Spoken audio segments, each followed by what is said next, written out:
Once again, I'd like to welcome you to VVV Gaming's The Losers Bracket. This week we've got round 55, and we're going to start things off this week with some more VVV Gaming news. Later on this episode, we've got Colin. You might know him as Skyllus in the community.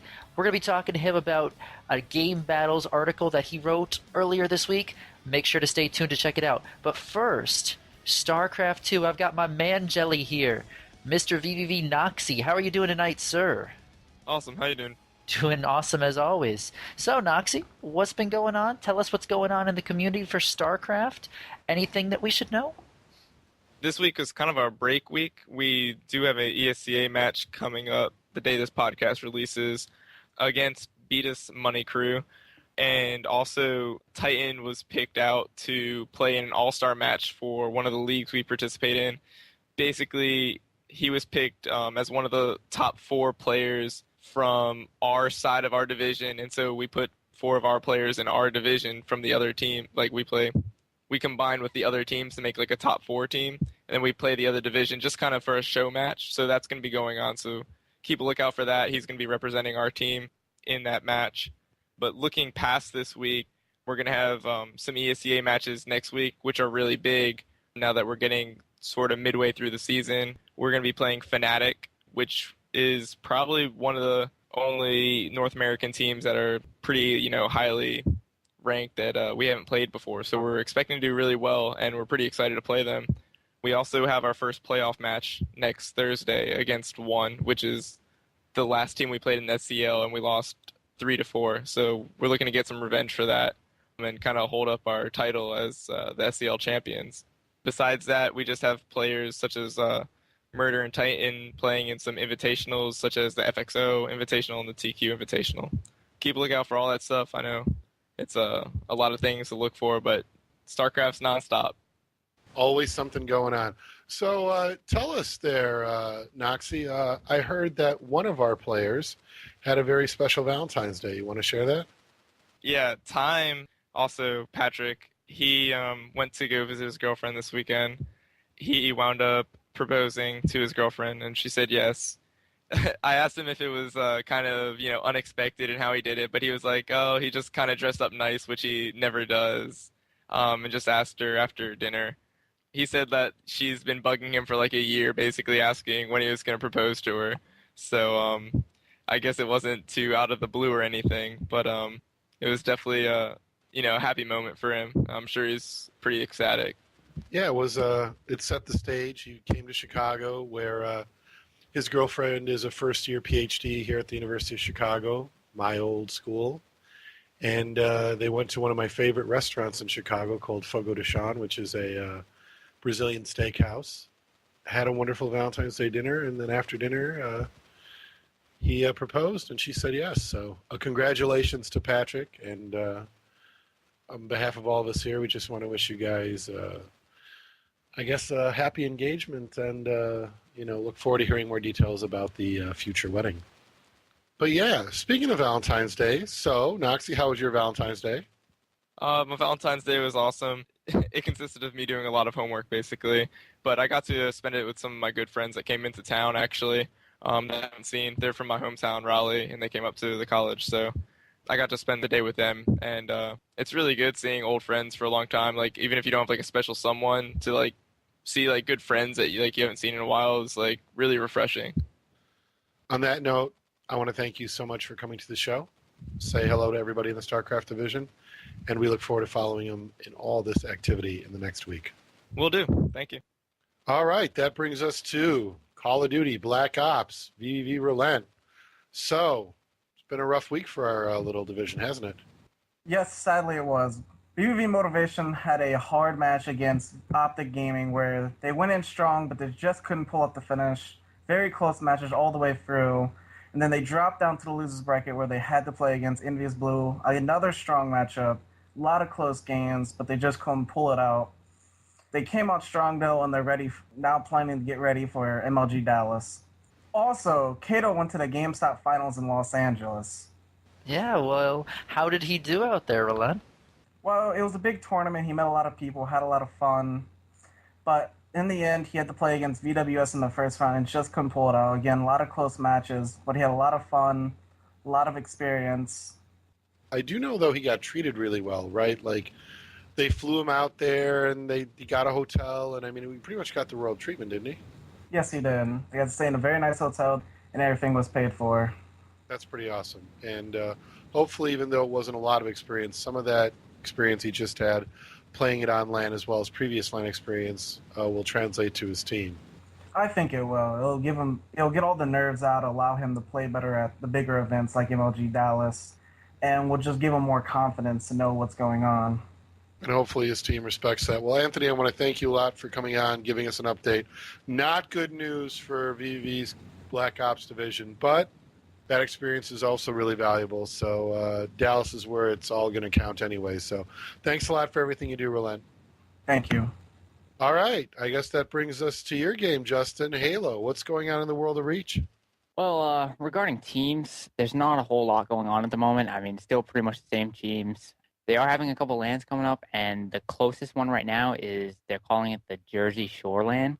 It's going to consist of Status Quo, Sixth in Your Average, Warriors, and Type Z. It's going to be really interesting to see how Sixth in Your Average plays now against Status Quo and Warriors, two original pro teams from Halo 3. That will be actually this weekend, Friday through Sunday, and it's actually going to be hosted by the Nerd Palace out in New York. Other than that, I had an opportunity to test out the V3 maps that Killer Casey had wanted the pros to try. I'm going to be dead honest. I see little hope right now with V3. The maps were horrendous. And this is what gets my point, is that they've had so long to create maps and to have all these people create Forge maps. And with the product that they showed us for V3, it shows how little time they spent as a whole to try to come up with decent tournament maps. I don't know. I see little hope for Reach right now. This new map pack, the Defiant map pack, got leaked out early. I was able to get my hands on it and test out the maps a little bit. I mean, it just seems like Bungie is kind of giving up on the Halo thing and working on or towards their new project with Activision. You paint such a bad picture. I mean, what's the positive in all this?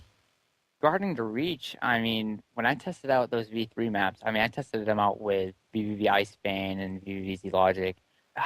They seemed like they were just thrown together last second. There wasn't much thought put into it. They just wanted big, and they wanted multiple levels to it. So they made them pretty big. It's like there was one map, I think it was Nexus, I believe. There was like 4 floors to it. The bottom floor was like a hamster wheel. It was the weirdest thing. And like it just kept branching out and getting bigger. What it seemed like, it was too big for a tournament style map, and it just wouldn't be exciting. Like I lost interest playing every one of those maps. They were just horrendous. And to see how long it took them to come up with their own maps for Forge. I mean, they've had the game since, October-ish, September, whenever they started, but I know that Killer Casey started last year trying to make maps. To see what they were able to produce in that amount of time and what Bungie has now released for the Defiant map pack, it's not giving me much hope, honestly, in Reach. When you say not much hope that we're going to get past V2, so to speak, what do you mean when you say not much hope? Because obviously it's going to be on the circuit and people are going to play it. Yeah, I mean, everyone was complaining about the fact that they should take out Sprint. Well, they announced they're not going to take out Sprint. I mean, people can work with that. That's fine. The Bloom, yeah, a lot of people hate the Bloom. It's a random percentage on how shots are going to connect and stuff like that. Yeah, they can't do anything about that. The one thing that could actually make the game better was going to be fast-paced, small tournament-style maps, which Halo 2 and Halo 3 did a fairly good job on. Unfortunately, with Reach, you're going to get stuck with Reflection. You're going to get stuck with, a lot of the V2 maps and a lot of the V1 maps. What they showed us for V3 so far was honestly a disappointment. It wasn't what we were expecting. We were expecting smaller, fast-paced maps like we saw back in Halo 2. unfortunately, that is not what we see. Why do you think this is? Is this one of those situations Casey needs to retire? What's the problem? Are other pros not giving him good feedback? What do you think is the problem here? Unfortunately, from what I was told, is that there were only 5 pros that actually gave feedback on these maps, and it wasn't any type of good feedback at all. I know that Icefane messaged him back, and he didn't give him any good feedback, and he actually talked to him about it. What do you mean he didn't give him any good feedback? You're saying Icefane didn't give Casey any good feedback? Well, I mean, what I mean is actually he gave him good feedback. It wasn't anything positive about each map. There was all negatives about each map. It just seemed like they threw them together just to get V3 out. It wasn't that they spent the time to create these maps. You know what I mean? I think what they should have been doing is, back when they first received the game, they should have been working on these maps the whole time and releasing them over periods of time to have these pros test them out, rather than just sticking to the basic maps that came on the disc and then going about it.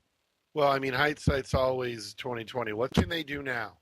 Well, now obviously they have to go back to the drawing board. They were giving a good thing when Forge World was created. They can do whatever they want in Forge World. Okay, that's good. I mean, unfortunately, yes, the game hasn't been out long enough for them to perfect everything in it, but I do see that maybe over the next 6 months to a year, they'll start producing some good tournament-style maps. But from what we have seen right now for V3, I mean, these weren't even the set maps. They were, here, test these out and let me know. But, I mean, if that's what they were going to show us to start, and you get that first impression of like, okay, is this what it's going to be like? It wasn't good enough. What is your understanding that Casey's going to do next? Is it he said he's going back to the drawing board? Are more pros going to be giving feedback to improve it, or what's the next step? Well, unfortunately, what it seems like also is that the pro players' feedback doesn't necessarily matter to MLG, mainly because there have been debates about taking Sprint out, but they decided to keep it in. It goes back even to Halo 3 where this came into discussion, because there were pro players that wanted Guardian Oddball, but they took it out anyway because they thought it wasn't as exciting. Okay, so in ways, they don't necessarily look at the pro players' feedback as much as you would think. So what I think Casey needs to do is actually maybe listen to these pro players a little more. I know he does, but I think he definitely needs to go back to the drawing boards and try again, and maybe get more people involved in that. If he did those 3 maps on his own or 4 maps that I was able to play on my own, then he's going to need help. So if Casey is listening, you would advise him to talk to more players, get more feedback, and kind of go back to the drawing board and try again? Yeah, and that's what a lot of the other pro players... Well, there were 5 pro players total. I don't know the exact 5. I know Icefane was one, and that's pretty much what we told him, that they were just too horrendous. They weren't enjoyable whatsoever. And this is why I think now a lot of players are looking for it, even outside of competitive gameplay. They are looking to see what 343 Industries will do with this. Because obviously what it's showing is that Bungie's starting to slack because, yes, they've given everything over to them with Microsoft. And what they're going to be focusing on now is their new IP and their new project with Activision. All right, Jason. Big news on the Rhythm Gaming side. Activision, we've got news here. There's not going to be another DJ Hero, Guitar Hero. Some people are saying it's the end of Rhythm Gaming. I think most people that are smart will say no, it's not. So what happened this week, and what does it mean for the future of Rhythm Gaming? Talk to us. All right. So earlier this week, Activision came out with some news in their quarterly reports basically saying, guys, there's not going to be any more Hero games coming out in 2011. Basically, they're saying they weren't making enough revenue off of it. It just wasn't sustainable. I hate to sound like I'm stating the obvious here, but when you're releasing as many games as there are, it's probably not going to work out with you oversaturating the market, etc., etc. But in my opinion, this actually is a really good thing for competitive Guitar Hero. And I think some people might look at me and think I'm crazy when I say that, without new games coming out. But trust me, I have my reasoning here. Warriors of Rock, Guitar Hero's latest iteration, is by far the most competitive version of the game to date. With that being the last version of the game that has been released, this now leads to stability. For example, let's look at MLG last year with Halo 3 and Reach coming out. Kind of split the audience. People didn't know whether they should play Halo 3 or play Reach. Same thing would happen if, let's say, Warriors of Rock ended up in a league, say an MLG, and then a Guitar Hero 7 came out. If that was the case, people would go, man, there's a new title, I really want to play that, but this is on the league, and it would split people, interest would fade. Not a good thing. Now that Warriors of Rock is officially the last title for at least right now, now's the perfect time for some league to look into Warriors of Rock and make this happen. The guys over at Harmonix who developed Rock Band came up with a very interesting point. They don't have to look at this as the end. I mean, there's got to be somebody out there that would want to pick them up to develop another type of band game. Obviously, they have the experience and the knowledge to do a competitive type rhythm game. So why not get all the guys together and go see what's out in the market? You know, who would want to pick them up? I mean, yeah, Activision saying no more, but what if they broke off? Kind of like, I guess, similar in a way what Infinity Ward did now is Respawn Entertainment. They could possibly do the same thing as well. So this may not be the end of Guitar Hero. May not be Guitar Hero anymore, but it could come back as another title. See, I don't think there's any chance that this is the last Guitar Hero. 2 days after this was announced, a new version of Guitar Hero was announced for the new PlayStation phone, the Xperia Play that's coming out next month. And on top of this is Activision we're talking about here. There's already rumors of a Guitar Hero game coming out holiday 2012 that were started by an IGN editor. So to say that this is the last Guitar Hero game ever, nah, I sincerely doubt it. In the report it said there would be no more titles in 2011. That's all it said. People are reading way too much into this. There's too many Doom/naysayers out there. In my opinion, this is a great thing for the rhythm gaming scene.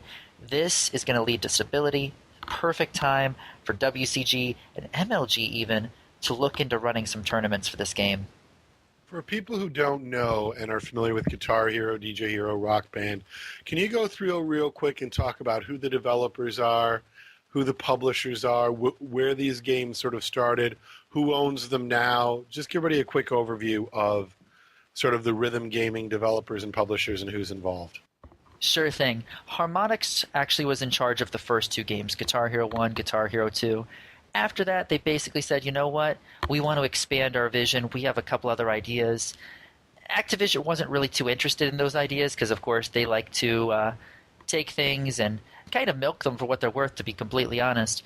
They liked the formula of what was going on right there. They ended up giving the title to Neversoft, who continued on the series with Guitar Hero 3. Harmonix broke away, made Rock Band. Of course, we know how that turned out now. Great title. Harmonix is still in charge of Rock Band to this day, although they were just recently sold. That's another interesting story.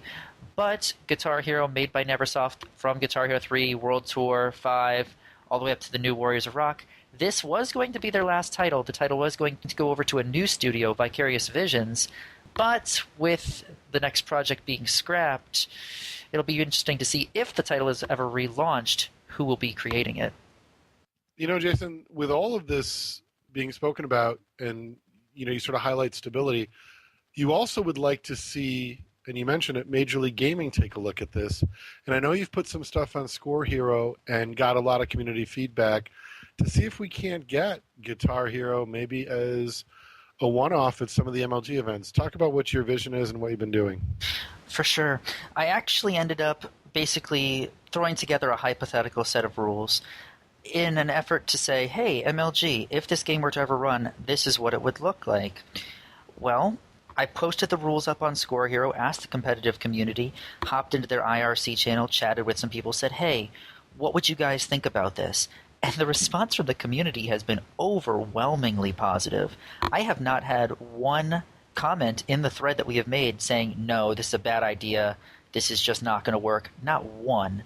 In fact, I've actually had a lot of people that are more negative about the idea of MLG even looking at the title. They feel like that's more of a chance that that won't happen because they feel like their time has come and passed because there's no new titles. And once I've explained to them the way I feel about this, saying, hey, with this being stable, now we don't have to worry about a new game in mid-season, things like that, they've kind of turned around and said, wait, yeah, you're right. And then they've been all about the idea. So we've got quite a few people that are on board that said they're willing to travel. The rule set from everyone's feedback seems to be really rock solid. Took a couple of ideas from the community, reforged the rules a couple of times, and it looks rock solid. So I've got my fingers crossed. Here's hoping that Sundance and the community will take a look at it and give us some feedback, and maybe we'll get to see a one-off test event this year, and if that goes well, who knows what the future could hold. I know the 2011 season hasn't even started yet, but 2012 is right around the corner too, you know. Well, I'm really glad that you took the time to do that, and I can promise you we will pass it on to Sundance.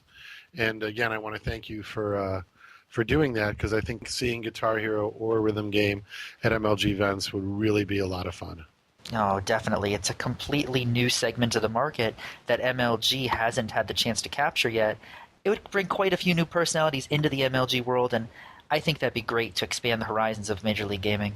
A couple of days ago, an article called How GameBattles is Taking Advantage of You hit the internet on the ZYN website. We've got the author of that article here with us today. Please welcome Skyllus to the show. Skyllus, how are you doing tonight? Pretty good. Thanks. Good, good, good. So, for those who don't know who you are, if you could please give a little bit of a rundown. Who are you? What do you play in the scene? Tell us a little bit about who is Colin. Yeah, my name's Skyllus. I'm a player for the team Mason.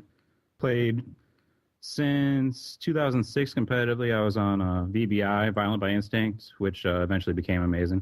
And we were a Pro Gears team, but we play all sorts of games. I've competed pretty much everywhere. That's pretty neat. Okay, so for those that have not read this article, give us a little bit of a summary. What caused you to write this article? What is the main point of this? The main point of the article is to talk about game battles and specifically their online tournaments.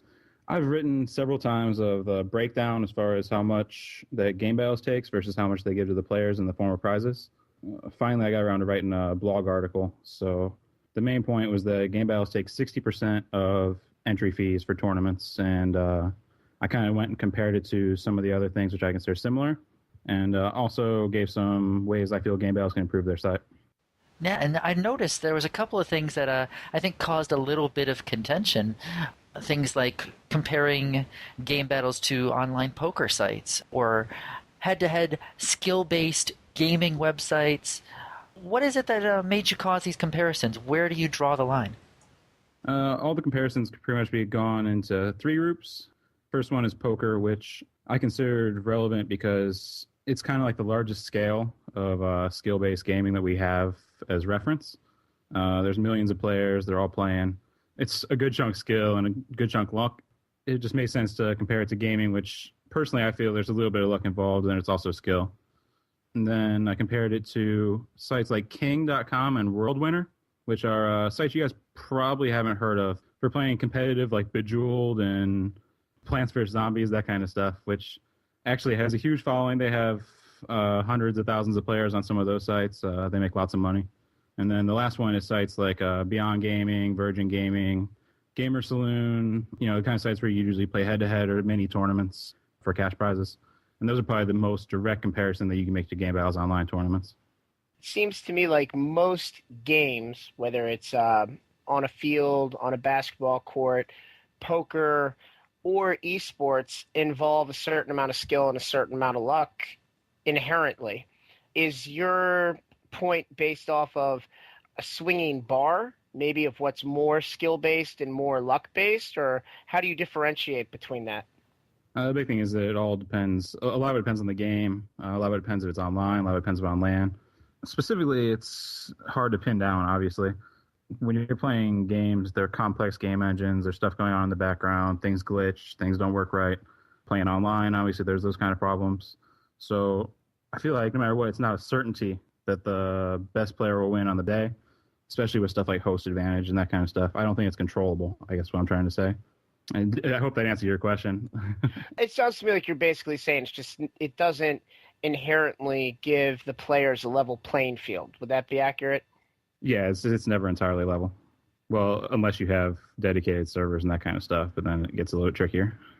For those that don't know, we've also continued our conversation inside a thread where we've talked a little bit about some of our points. So I don't want to rehash too much what we have written about already, but one contention was the idea that an entry fee was a wager. And in the course of our conversation, we've decided to sort of like accept our differences and not consider a tournament entry fee the same thing as a wager. So I don't want to rehash that, Skyllus, unless you personally want to bring up any other point. No. Just my main point is that entry fees go into the prize pool, which I think is kind of standard. Yeah, I think nobody would disagree with that. So let's get back to the central point. In some ways, you feel the central sort of idea is, hey, I think 60% is too much to take. out of the tournament entry fees. Is that correct? Yep. And you would rather see Game Battles do 30%. Now, how do you account for some of the other tournaments where the prizes are significantly higher? That's the thing is when I was looking, I couldn't find any other games that currently have tournaments on there. I know when I've looked at this in the past for Gears and for Halo, it's been similar. It's 50 to 60% pretty routinely. Obviously, you have like the sponsored like 5K tournaments where usually there's some kind of central sponsor, which in my experience has usually been the sponsor who sent the paycheck for those. Obviously, I could be wrong. Game Battles could be putting money from the smaller tournaments into those pot. I've never seen it that way.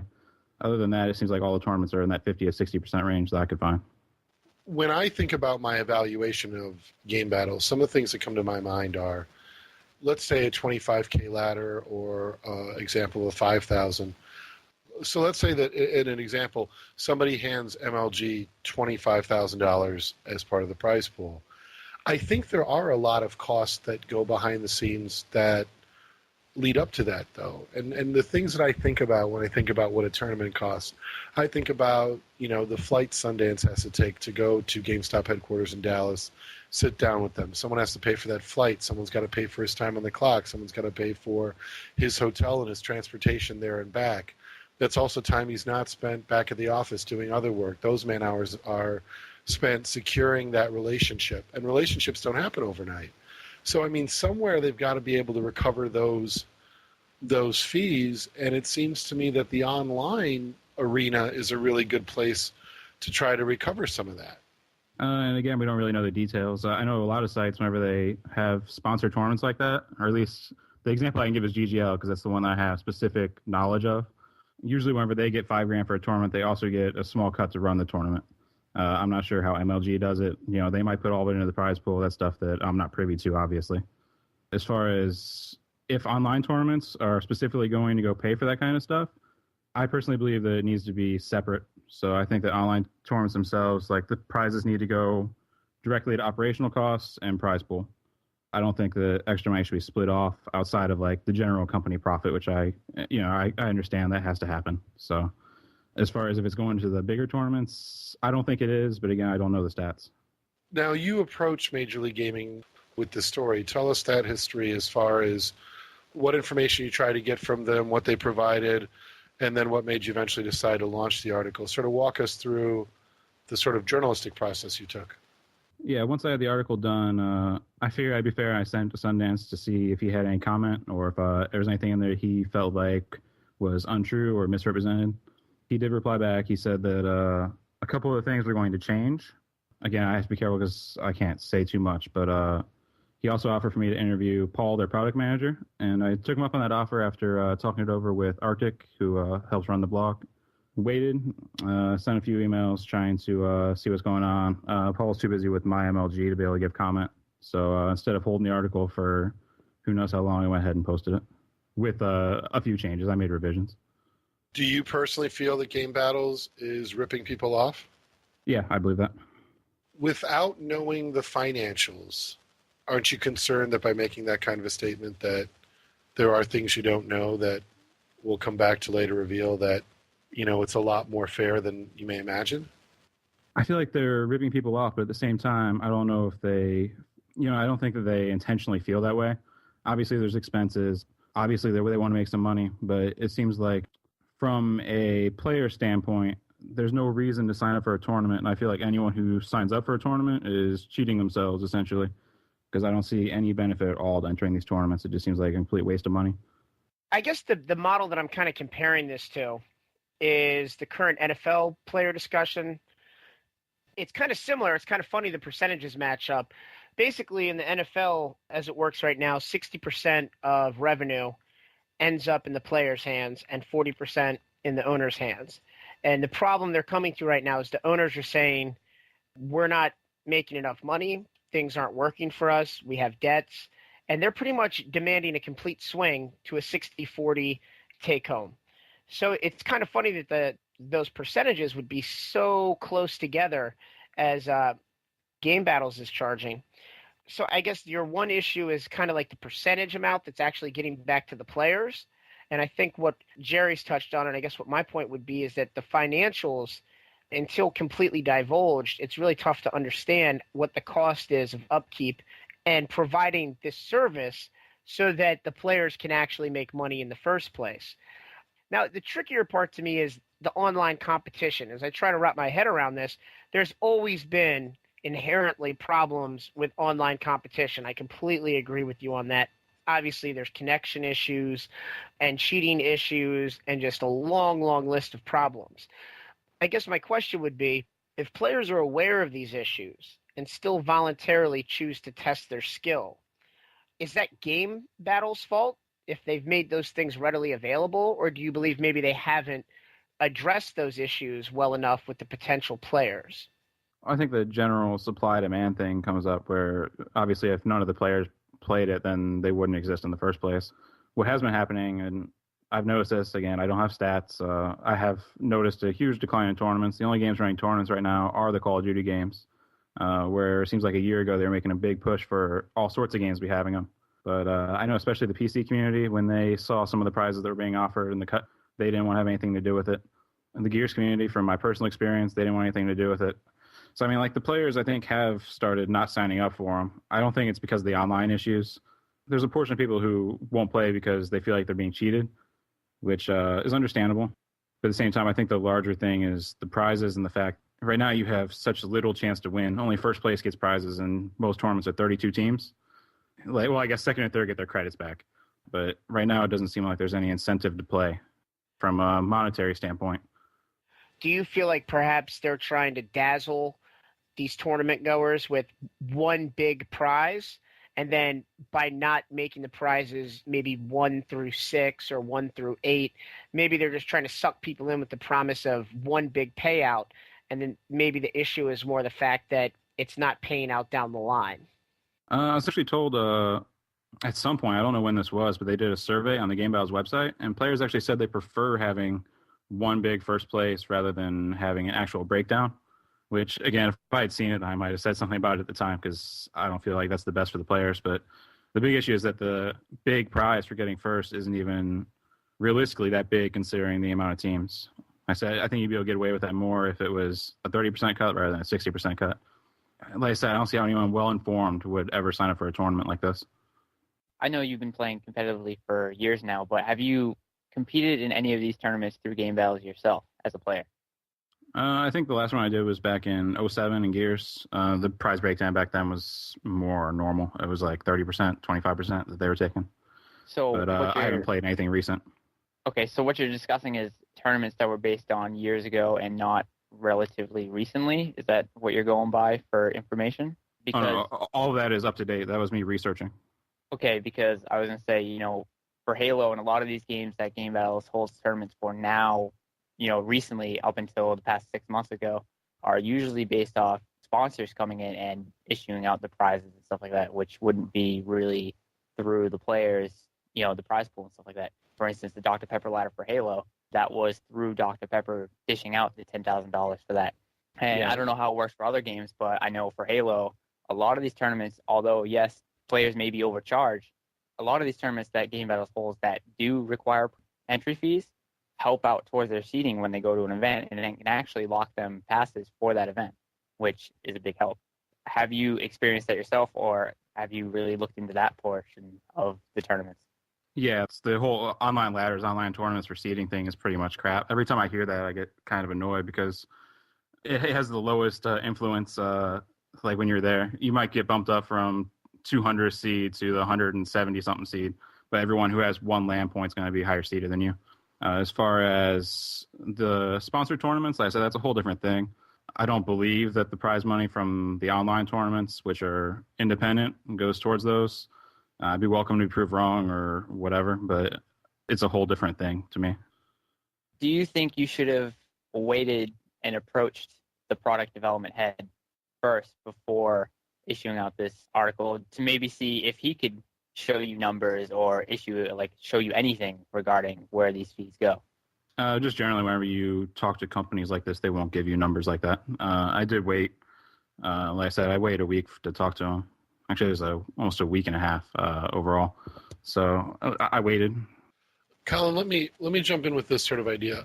I get the feeling that In many ways, as a gamer, you would like to have a greater opportunity to win money in an online tournament.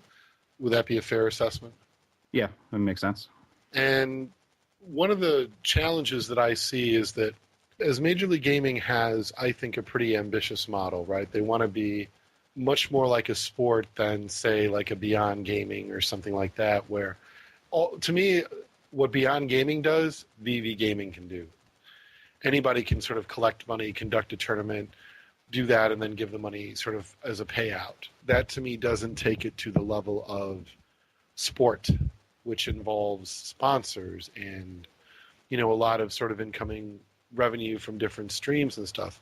So it seems to me that we would want that, or is that something you're not interested in? It's kind of two separate things, because I feel like the game battles portion of MLG is something separate from the LAN tournaments, I guess, if I can word it that way. It's obviously supplemental. The online tournaments are obviously a small portion of game battles itself. So I feel like, specifically when I was addressing the online portion, I'd like to see it grow. I feel like it can be something more akin to King.com and World Winner and some of these poker sites as far as how they run things, where they could take advantage of the large player base and be able to actually do something special with it. Where right now, quite frankly, you guys could probably do what GB is doing in regards to online tournaments. I mean, they run about 8 a month. There's only 32 teams. Right now, it seems like it's such a small-scale operation, and it seems like it's continually actually shrunk over time. So it's more just me wanting to see that portion of the site be successful. Because, again, I mean, from a competitive gaming standpoint, it's always nice when you can get some kind of side revenue, without having to, I guess, focus entirely on LAN and practicing for tournaments, be able to get something on the side while you're playing 30, 40 hours a week. It's kind of interesting what I'm hearing, and I hate to go back to my NFL model, but the similarities are striking to me. That it seems to me like Colin is almost like the president of the Players Union. I mean, it seems to me like he's coming with what he considers legitimate gripes from the players. We're not getting enough tournaments. We're not getting a fair payout. And you're not using the money to ensure the fairness and legitimacy of the online tournaments. So it kind of seems like he's just kind of championing fair play and possibly just more money to the players. It's almost like we have the e-sporting Players Association president here. It's really cool. Well, I mean, I think for me, my problem with, I want Major League Gaming to be successful. And if young people are willing to take part in this, then that's what Major League Gaming has to do. It's like some people purchased an iPhone, right when it was released. And you might say, why would you spend that much money on a phone? But those people wanted to be early adopters. They got use from it. And that's the kind of smartphone experience they wanted. And I understand that Colin is looking at it purely from a sort of monetary position. But, I mean, a lot of people, Colin, you would agree, don't play just because they care about winning money. They play for the experience and the opportunity to compete. Don't you think that's got some value? Oh, it absolutely has value. But specifically talking about online tournaments where you're paying to play, I think it's a bit different. I think that you need to take it from a monetary standpoint, because otherwise you're just throwing money away. If you don't feel that when you enter the tournament you have a chance to win anything, then you might as well be playing on the ladder for free, or you might as well be playing in one of these free tournaments for $5,000 or $25,000. It doesn't really make sense to enter the tournaments, I guess. I mean, you might as well give a donation to MLG at that point. Yeah, but some people want, I mean, that's your call. I mean, for you, for Colin, it may not be worth it. But I think both from the surveys that MLG has done and from a lot of players I know they can meet a lot of other competitive players on Game Battles. It's a forum for them to compete in, and they're willing to purchase those credits to sort of do that. And I mean, I get, sort of being a spendthrift, and you're saying from a financial position, but certainly I don't think Major League Gaming, unless they're having trouble filling their tournaments, which they may not be having them, it doesn't mean that they don't have trouble filling them. They are having trouble filling them. Though when I did the research, there was 4 of the 6, I believe, were empty. Which tournaments are you referring to, though? Call of Duty. But you're talking about the small like ones, 2v2 right? You're talking about the 2v2s and those, right? Yeah, it's a mix. I mean, they do, obviously, various different types. But, I mean, I know the 25K ladder and the big ladders, those are all filled. Yeah, those are free, I believe. Well, one of the two of them that they have, I know that there was a charge for. I don't think there was. I'm pretty sure that was one of the sponsored ones where, like I said, it's kind of a whole different scenario. They don't take prize money. I've never seen them run anything more than a 32-player tournament online. Either way, I think the point at the end of the day is that you may feel that there isn't value in it, but obviously if there are players playing in it, it must have some value. I mean, I don't see somebody, I'm going to be honest with you, I don't see people going, oh my God, MLG just dropped their prices, I'm going to play now. I don't think that's going to be a majority of players' position. No, and actually, I was talking on Twitter today with the online tournament head guy, and he asked me if I felt like if they lowered the amount that they're taking, if people would play more. And I agree with him that more than that would have to be done, which is where I got into a bit of how I feel like GameBattles can improve in that regard. I feel like it needs to happen as far as that number going down, but that alone won't change things right away. Well, what are the things that you think would make GameBattles better? I talked a little bit about the tournament structures, where I feel like if they did, say, smaller ones for more money, so say like everyone pays $10 or $15, and then it's just like 4 teams. So that way you only be better than 2 or 3 teams rather than have to be better than a field of 32. The other suggestion was that on the flip side, having cheaper tournaments with larger pools, with larger amount of teams. That way the prizes are still pretty substantial, but everyone's paying less.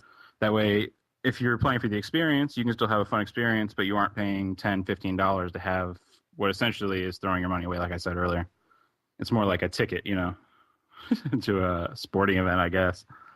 Yeah, well, from a business point of view, though, the less teams you have with more money requires less man hours and less operational expenses to run those tournaments. If you have a ton of teams at low money, you're still looking at a lot of facilitation and a lot of oversight and not really an increase in money. I wouldn't say you'd have like an absurd amount of teams. I was just thinking like 32, 64, similar to where they're at now.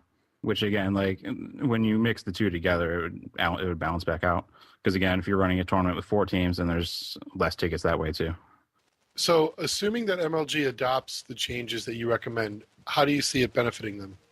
Like I said, from a business standpoint, if you can cut that in half, the 60% down to 30, which even that, like cutting it down to 40 would make me happy, 45, something less, then you need to simultaneously double the amount of players. I feel like that if you make changes right and you... Just to be clear, though, walk me through that, because doubling the amount of players isn't going to be a magic wand. So yeah. Are you saying that if you drop it by 40 to 45%, you're going to double the number of players, or how does that work? I'll keep it simple. So if you were to drop I call it a rake, but I'll say if you drop the cut that GB takes from 60% to 30%, you need to simultaneously double the amount of players that are playing in the tournaments while keeping operation costs the same. But it's hard to explain, but essentially they need to get twice as many players as they would have currently in order to make the same amount of money for tournaments. How would you recommend they go about getting twice as many players? That's what I was saying. As far as the changes, I feel like the changes would help bring in more people. Because right now it's like, personally, I don't see any reason to enter. I saw GameBattles under their feedback section. There was comments, people saying that it wasn't worth it to enter. People would be interested in playing these smaller tournaments. I think also people would be interested in paying less and playing in the bigger tournaments. I feel like if they work on those and then also work on improving other things like cracking down on cheaters, banning accounts, that kind of thing, then I feel like overall it would add up to roughly double with more chance to expand. Because I feel like right now it's slowly whittling down the amount of people willing to play in these tournaments. By your math, if they are being honest and taking 60% right now, and let's say that is a necessary cost to run these tournaments, and you're saying cut it back to 30 and double the amount of players and tournaments, I'm assuming, that's still twice the work for the same amount of money they were already taking in to run half that much work. So you would be asking the people that were getting paid out of these tournaments with X amount of dollars to double their efforts and man hours for the same amount of money. I think part of my argument is that it doesn't cost them at 60%. Obviously, you're going to need to take on more staff or they have to work more. A lot of the positions right now are volunteer. They have some paid positions as far as I know. But again, it's like the amount of tournaments being run right now isn't anything substantial to a point where you would even need a large staff. I guess the only thing I see where sometimes has come out before and said that, they don't make a profit as a whole, as Major League Gaming. And there's something there with the finances. So right now with GameBattles, some people may think that they charge too much. But then what you think is if they had to focus more on cheaters and stuff like that throughout these tournaments, that would be more money they would have to spend that they may not have right now. So you think cutting the costs for these tournaments, but adding more work and more time to catch these cheaters, because obviously they would have to come up with new systems and everything. I don't see it would work. If anything, what MLG is doing right now with GameBattles is actually cheap compared to what they probably could do, because obviously where they're not making a profit off any of this, I mean, it only makes sense from a financial standpoint to up it, which since they're not, I think MLG is doing their best to kind of benefit the players in a way. I think if it's costing 60% of the entry fees to run tournaments right now, then they need to just get rid of it entirely because it's too expensive to run. If you're running a business, you're going to have more than one revenue stream. And as much as I think it's convenient to separate online from LAN, Major League Gaming is going to need to do the whole package. You know what? I actually have a good sort of comparison. What is the last sports event you attended? Bengals football game, Monday Night Football. Okay, what year was that? And you drove to Cincinnati? Is that what you did? 2004. Drove down with my dad. Yeah. Okay. Do you know how much your dad paid for tickets to go to that game? I think 40 apiece. Okay. Well, living in Chicago, if I want to get decent seats at a Bears game, I've got to pay about $200, and I don't even think there's anything less than 80. So I don't know if we could. Maybe there would have been 5 years ago. I don't remember, but certainly with tax and everything else, it's about $100 a minimum for nosebleed. But people still go, right? And somebody can say, well, why would you want to go to a game when you can sit at home and watch it? But the league needs to make money, and there are people who are willing to go there and do those kind of things. I'm sure there are plenty of fans out there who can say, you know, what you've just said, which is, hey, look, I think it's too expensive to attend an event, and I think that's a shame. But they say, you know what, people will pay for this, and it's important that we do it. And they do. And I guess at the end, my sort of question is, if people are willing to pay for it, then isn't that good that Major League Gaming is able to get that revenue stream in? Except I feel like it's such a small portion of their revenue stream. I mean, if you look at the amount of tournaments and the amount of teams signing up, even realistically, like looking at it compared to the grand scheme of things, it's not much. And as far as people willing to pay for the experience, I think that eventually they're going to realize that it's not worth it. Like I said, all it is Call of Duty running tournaments now. A lot of the other games that previously had tournaments, I know even Halo, they don't fill their online tournaments, and that's MLG's cornerstone game. So I think that it's more a fact that it's slowly dying, and in that regard, it needs some kind of change. But then let's also think back to Jerry's point regarding the sporting event. For a Patriots game, it's around $200 for decent seats. But then what you also think is, so you think of that as entry fee to a Major League Gaming tournament, right? And then you look at, okay, what do they charge for food and drinks as well? That's what you got to look at. They obviously overcharge food and drinks, which all goes back to, you know, the owner and stuff like that in the league. You could buy a beer for about, what, $10 maybe, $9 at a sporting event compared to what you would, say, at home. You can get whatever for cheaper. So the way I see it is like, I think MLG is adapting to these sporting events because you look at how GameBattles is run. Yes, they charge a lot, but obviously if people go to a sporting event, they're going to want to buy drinks and food. So you look at it, if people are going to play in MLG, they want to do tournaments as well because, I mean, it's practice for them. It helps them improve, and, you know, they also get a chance to play with pros too. I think from a comparing it to those kind of events where you're like going to an event is an experience. I feel like paying the entry fee to get in and be able to watch the games and be part of the atmosphere is something completely different than paying $10, $15 to sit in your living room and play an online tournament. I just think that they aren't really comparable in that regard. I understand $10 is also less than $200, but in that regard, I don't think it matches up. As far as practice goes, you can get just as much practice scrimming or playing on a ladder than you would through a tournament where you're just throwing your money away. I want to ask one final question. A lot of people that I talk to say that the real reason that they will not play online tournaments is because of the cheating, the hacking, the modding, and that. And if that went away and you could guarantee fair play, they would join. Let me ask you this question. Don't you think until we fix that problem, all the rest is sort of kind of up in the air? Meaning we really won't be able to have a legitimate online tournaments, which is one of the reasons I would never support a Beyond Gaming, or any of the Virgin Gaming or any of these sites that, to be honest, I think most of those people have a very different vision of gaming than I do, where I would like to see gaming go. But even without that, don't you think that's the central problem? And until that can be fixed, not to say it doesn't matter, but it's just not ever going to be very popular because people want fair play. I think much like how I said changing the prizes wouldn't single-handedly solve the problem. I think that you can say the same thing about not being able to crack down on the cheating. You can't. I think you need to solve both problems before you can really blow up. I think that changing the prize money might make it increase a little bit. I think cracking down on cheating but keeping the same prize money would make it increase a little bit. I think that until you fix both of those things, which we could be a ways off on fixing the cheating, but I think until you fix both those things, it won't blow up as far as lots of people playing. All right, Colin, I want to give you a chance to give shout-outs to anybody, and thank you for being on the show. So any shout-outs you want to give? I'm going to shout out to my team, Amazing, all the guys, Phobos, Cali, Arctic, Orange. Oh, no, I'm going to forget somebody. Dan, Zeno up in Canada. Yeah, there we go. And our site is reflexin.com. We post news, gaming news, post gears, post gadget reviews. And same goes for our YouTube, youtube.com/ArcticVBI. Awesome, Colin. Thank you again for being on the show. Hey, thanks for having me. Thanks so much to all of you for listening to Round 55 of VVV Gaming's The Losers Bracket. As always, I'd like to thank our sponsors, SteelSeries, Control Freak, GamerLogos.net, Custom Ink, and of course MusicSkins.com. Big thanks to Power Glove for supplying our theme music. Go check out their latest album, Saturday Morning Apocalypse, and they've got a new tour that's coming up for North America. If you get the chance, go see them. Awesome band. Thanks to the VV community for their feedback and support. Be sure to stop over at our podcast homepage. That'd be vvvgaming.podbean.com. In addition, you can also find our podcasts on the VVV Gaming feed on iTunes or Zune Marketplace. The shows that you'll find on there would be Directional Influence, which is, of course, our Smash Brothers show, and the show that you're listening to right now, The Losers Bracket. Email us. The email address is thelosersbracket@vvv-gaming.com. Or you can also follow us on Twitter. Tweet us some feedback. We appreciate it wholeheartedly.